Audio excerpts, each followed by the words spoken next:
ഇന്ന് ഒരു അറബി കഥ കേട്ടു.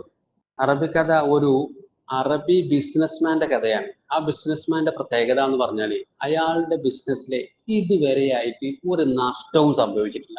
ലാഭമല്ലാതെ ഒരു തരി നഷ്ടം അയാളുടെ ബിസിനസ് നടന്നിട്ടേ ഇല്ല. അങ്ങനെ ഇയാളുടെ ഫ്രണ്ട്സിന്റെ ഒപ്പം ഇരിക്കുമ്പോൾ ഈ കഥ പറഞ്ഞു. കാരണം അയാൾ പറയാണ്, ഞാൻ ഈ ബിസിനസ്സിൽ ഇറങ്ങിയത് മുതൽ ഇന്ന് വരെ എൻ്റെ ബിസിനസ്സിന് ലാഭമല്ലാതെ നഷ്ടമേ ഉണ്ടായിട്ടില്ല. ഏത് ബിസിനസ് നടത്തിയാലും എനിക്ക് ലാഭം മാത്രമേ കിട്ടുന്നുള്ളൂ, ലാഭം മാത്രമേ കിട്ടുകയുള്ളൂ എന്ന് പറഞ്ഞു. അപ്പൊ ഇവന്റെ ഫ്രണ്ട്സ്, ബിസിനസ്മാന്റെ ഫ്രണ്ട്സ് പറഞ്ഞു, ആഹാ, അങ്ങനെ വരാൻ വഴിയില്ലല്ലോ, അങ്ങനെയാണെങ്കിൽ ഞങ്ങൾ നിനക്കൊരു വെല്ലുവിളി തരട്ടെയോ എന്ന് ചോദിച്ചു. അപ്പോ ഇവൻ പറഞ്ഞു, എന്താണ് നിങ്ങളുടെ വെല്ലുവിളി, കേൾക്കട്ടെ. പറഞ്ഞു, ഓക്കെ, നിനക്ക് ഈ ഈ ഡമസ്കസിൽ നിന്നും ഈത്തപ്പഴം വാങ്ങിയിട്ട് ബാഗ്ദാദിൽ പോയിട്ട് നിനക്ക് അത് വിൽക്കാൻ പറ്റുമോ? അന്ന് ബാഗ്ദാദില് ഈത്തപ്പഴം ഇഷ്ടം പോലെ ഉണ്ട്. അവിടെ ആരും ലാഭത്തിന് ഇവന്റെ കയ്യിൽ നിന്നും സെയിൽ ചെയ്ത് ലാഭം ഉണ്ടാക്കാൻ അവന് കഴിയില്ല. കാരണം നമ്മൾ കേട്ടിട്ടുണ്ട്, ബസറയിലേക്ക് ഈത്തപ്പഴം കയറ്റി അയക്കരുത് എന്ന് കേട്ടിട്ടുണ്ട്. കാരണം അത്രക്ക് സുലഭമാണ് അവിടെ. അവിടെ പോയിട്ട് ഈത്തപ്പഴം വിറ്റ് ലാഭം ഉണ്ടാക്കുക എന്നുള്ളത് വളരെ റിസ്കി ആയ കാര്യമാണ്, നടക്കുന്ന കാര്യമില്ല. പക്ഷെ ഇയാൾ, ഈ ബിസിനസ്മാൻ, ആ കാര്യം, ആ വെല്ലുവിളി ഏറ്റെടുക്കുകയാണ്. ഞാൻ റെഡി, ഞാൻ ഈ ബാഗ്ദാദിൽ പോയി ഈത്തപ്പഴം വിറ്റ് ലാഭം ഉണ്ടാക്കി നിങ്ങളുടെ മുന്നിൽ വരും എന്ന വെല്ലുവിളി ഏറ്റെടുത്തു. അങ്ങനെ ഇയാൾ ഡമസ്കസിൽ നിന്നും ഈത്തപ്പഴം വാങ്ങി ബാഗ്ദാദ് ലക്ഷ്യം വെച്ച് പോയി. അങ്ങനെ ബാഗ്ദാദ് എത്താനാവുമ്പോൾ ഒരു മരുഭൂമിയിലൂടെ കടന്നു പോകുമ്പോൾ കുറെ ആളുകൾ കൂട്ടം കൂട്ടമായി അതിലൂടെ, ആ മരുഭൂമിയിലൂടെ ഇങ്ങനെ നടന്നു പോകുന്നുണ്ട്. അപ്പോ ഈ ബിസിനസ്മാൻ അവരോട് ചോദിച്ചു, എന്താണ് നിങ്ങൾ ഇവിടെ, എന്താ നിങ്ങൾക്ക് ഇവിടെ കാര്യം, എന്താ നിങ്ങൾ ഇങ്ങനെ കൂട്ടം കൂട്ടമായി നടന്നു പോകുന്നത്, എന്താ സംഭവം എന്ന് ചോദിച്ചു. അപ്പൊ ആ കൂട്ടത്തിലുള്ള ആളുകൾ പറഞ്ഞു, ഞങ്ങളുടെ ബാഗ്ദാദിലെ രാജാവിന് ഒരു ഉല്ലാസയാത്ര പോയപ്പോ, ഇതിലൂടെ ഉല്ലാസയാത്ര പോയപ്പോ ഞങ്ങളെ രാജാവിന്റെ മകളുടെ ഒരു വിലപിടിപ്പുള്ള സ്വർണമാല ഇവിടെ നഷ്ടപ്പെട്ടു പോയിട്ടുണ്ട് ഈ വഴിയില്. രാജാവ് പറഞ്ഞിട്ടുണ്ട്, അത് തേടി കണ്ടുപിടിച്ച് കൊണ്ടുവരുന്നവർക്ക് ഉഗ്രൻ സമ്മാനം തരാമെന്ന് പറഞ്ഞിട്ടുണ്ട്. അപ്പൊ അത് തപ്പി നടക്കുകയാണ് ഞങ്ങള്. അപ്പൊ ഇയാൾ പറഞ്ഞു, ആ ഓക്കെ, നിങ്ങൾക്ക് ഉഗ്രം സമ്മാനം കിട്ടട്ടെ, നിങ്ങൾ നിങ്ങളുടെ ജോലി തുടർന്നോളൂ എന്ന് പറഞ്ഞു. അങ്ങനെ ഇയാൾ ഇങ്ങനെ നടന്നു പോകുന്നതിടയിൽ ഈ പോയ കൂട്ടം കൂട്ടമായി അവിടെ നിന്ന ആളുകൾ തിരിച്ചു പോവാനോ ഒരുങ്ങുന്നതായി കണ്ടു. അപ്പൊ ഇയാൾ ചോദിച്ചു, എന്താണ് എന്താണ് സംഭവിച്ചത്, നിങ്ങൾക്ക് ആ മാല കിട്ടിയോ, നിങ്ങൾ അതുമായിട്ട് പോവുകയാണോ എന്ന് ചോദിച്ചു. അപ്പൊ പറഞ്ഞു, ഇല്ല ഇല്ല, ഞങ്ങൾക്ക് മാല കിട്ടിയിട്ടില്ല, പക്ഷെ ഞങ്ങൾ ക്ഷീണിതരാണ്, ഞങ്ങൾക്ക് ഫുഡ് വേണം, എന്തെങ്കിലും കഴിക്കണം, എന്നാലേ ഞങ്ങൾക്ക് വീണ്ടും എന്താ തെരച്ചിൽ തുടരാൻ പറ്റുള്ളൂ, അതുകൊണ്ട് എന്തെങ്കിലും കിട്ടുമോ എന്ന് അറിയാൻ ഞങ്ങൾ നോക്കുകയാണ് എന്ന് പറഞ്ഞു. ഭക്ഷണം കഴിക്കാൻ എന്തെങ്കിലും ഉണ്ടോ എന്ന് നോക്കുകയാണെന്ന് പറഞ്ഞു. അപ്പൊ പറഞ്ഞു, എന്റെ കയ്യില് ഈത്തപ്പഴമുണ്ട്, അത് ഞാൻ നിങ്ങൾക്ക്, നിങ്ങളെ കയ്യിൽ ക്യാഷ് ഉണ്ടെങ്കിൽ എന്റെ കയ്യിൽ നിന്ന് വാങ്ങിക്കോളൂ, ഞാൻ നിങ്ങൾക്ക് വിൽക്കാമെന്ന് പറഞ്ഞു. അപ്പൊ ഇവര് പറഞ്ഞു, ആ എന്നാ ഓക്കെ, ഇങ്ങോട്ട് തരൂ എന്ന് പറഞ്ഞു. അങ്ങനെ ഇയാള് നല്ല സെയിൽ ഇവിടെ നടത്തി, നല്ല ലാഭത്തില് ഈത്തപ്പഴം സെയിൽ ചെയ്തു അവർ. അപ്പൊ എന്തായി, ഇയാള് തന്റെ ഫ്രണ്ട്സിനോട് വെല്ലുവിളിച്ച് പോന്ന വെല്ലുവിളി അവിടെ സഫലമായി. കാരണം ആ സമയത്ത് അവർക്ക് നല്ല വിലക്ക് തന്നെ ആ ഈത്തപ്പഴം സെയിൽ ചെയ്ത് ലാഭം ഉണ്ടാക്കി.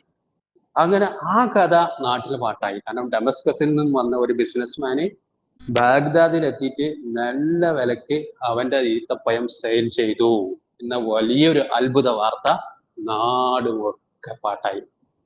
ഈ വാർത്ത ബാഗ്ദാദ് രാജാവിന്റെ ചെവിയിലുമെത്തി. രാജാവ് ആ സമയത്ത് തന്റെ സൈന്യവുമായിട്ട് തന്റെ മകളുടെ വിലപിടിപ്പുള്ള സ്വർണ്ണമാല തപ്പാൻ ഇറങ്ങിയിട്ടുണ്ട് വഴിയിലൂടെ.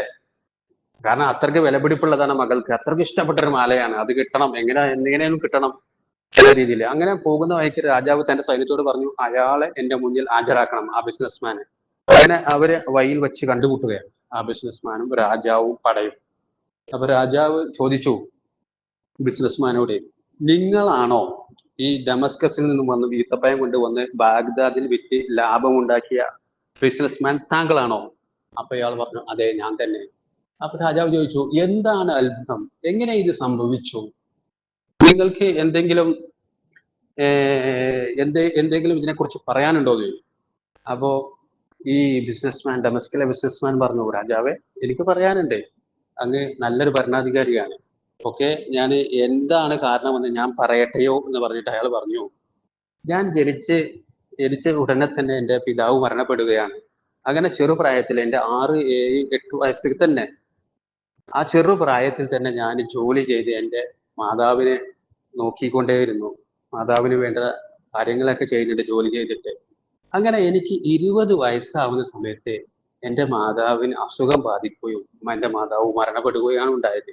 ആ സമയത്ത് മരണപ്പെടുന്ന ആ മരണക്കിടക്കയിൽ വെച്ചിട്ട് എൻ്റെ മാതാവ് കൈ ഉയർത്തി ദൈവത്തോട് പ്രാർത്ഥിച്ചിരുന്നു, ദൈവമേ എൻ്റെ മകന് നല്ല നല്ല ജീവിതവും എല്ലാ കാര്യത്തിലും നല്ല കാര്യങ്ങൾ ചെയ്യാനുള്ള ഒരു ശക്തി കൊടുക്കണമേ. എൻ്റെ മകന് നീ ഉണ്ടാക്കി കൊടുക്കണേ, മണ്ണിൽ നിന്നും സ്വർണം ഉണ്ടാക്കി കൊടുക്കണേ, അവന്റെ കയ്യിൽ നീ മണ്ണിൽ നിന്നും സ്വർണം കൊടുക്കുന്ന രീതിയിലാക്കി കൊടുക്കണേ. അവന് നീ ഒരിക്കലും നഷ്ടം ഉണ്ടാക്കരുത്.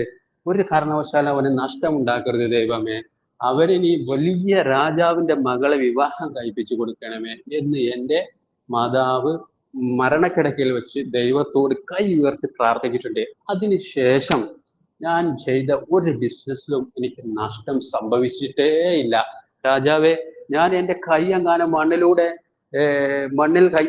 മണ്ണിലേക്ക് താഴ്ത്തി പുറത്തേക്ക് എടുക്കുമ്പോൾ സ്വർണം എൻ്റെ കയ്യിൽ വരുന്നു രാജാവേ എന്ന് പറഞ്ഞുകൊണ്ട് മണ്ണിലേക്ക് കൈ താത്തിയിട്ട് കൈയ്യിൽ പൊതിച്ചപ്പോ കയ്യിൽ എന്താണ്, ആ രാജാവിന്റെ മകളുടെ നഷ്ടപ്പെട്ട സ്വർണമാല അയാളുടെ കയ്യിലാണ് വന്നത്.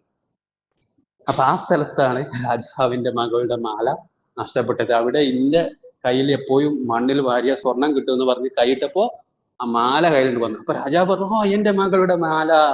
രാജാവിന് വളരെ സന്തോഷമായി.